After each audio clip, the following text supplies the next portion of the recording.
She has a little strut, you know, I love it. Dakota Watson, the 9-year-old daughter of golfer Bubba Watson. Yes, it does run in the family. That was just one of the 3 very impressive putts she made during the Masters Par 3 contest yesterday. It's one of my favorite traditions, by the way. That's always the best part, seeing those kids run down the fairway. Dakota probably could make the cut this year. Yeah. Masters tournament, of course, getting underway this morning. Never too early to start. I was just about to say, that shot shows that's why they're so good. Yes, exactly. Meanwhile, Hoda is in New Orleans with Jenna. We're going to check in with them again in a moment, but we got Chanel here and lots to cover. Yeah, we're going to start this half hour with yet another delay in that high-profile case in Idaho. The man accused of killing 4 college students was back in court yesterday, but it appears a trial is no closer to starting. NBC's Kaylee Hartung joins us with the very latest developments. Kaylee, good morning.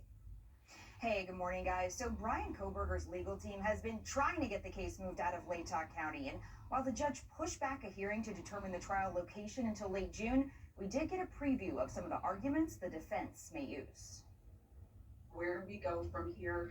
Defense attorneys for Brian Kohberger arguing a recent survey they ordered of local residents shows he can't get a fair trial and needs a change of venue.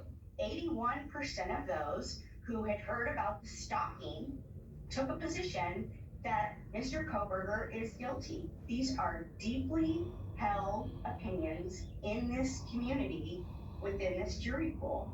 This after prosecutors previously objected to the survey, arguing it violates a gag order in the case. Have you seen or heard if Brian Kohberger stalked one of the victims? The expert who crafted the survey taking the stand to defend his work, with questions by the prosecution quickly turning contentious. That Mr. Kohberger allegedly stalked one of the victims. That's false. You know that to be false. I did. Yes. And being told that I am tainting the jury pool, I'm angry. Please go ahead and be as angry as you like as you continue your work for the defense in this case. It's been more than a year since Brian Kohberger was arrested and charged with murdering college students Madison Mogen, Kaylee Gonzalez, Xana Kernodle, and Ethan Chapin in an off-campus home near the University of Idaho. A judge entered a not guilty plea on Kohberger's behalf. Now, as the legal maneuverings over the change of venue question play out, This rape, we may never get to try. the victims' families left waiting for their day in court.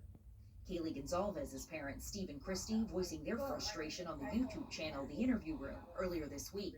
They drag their feet on certain things, and then other things they just go at a speed that nobody really understands. And a lawyer for the Gonzalez family says their frustrations are growing. It's one thing to have a delay every once in a while, but they feel frustrated that it seems like every hearing or every motion, there's continued delays.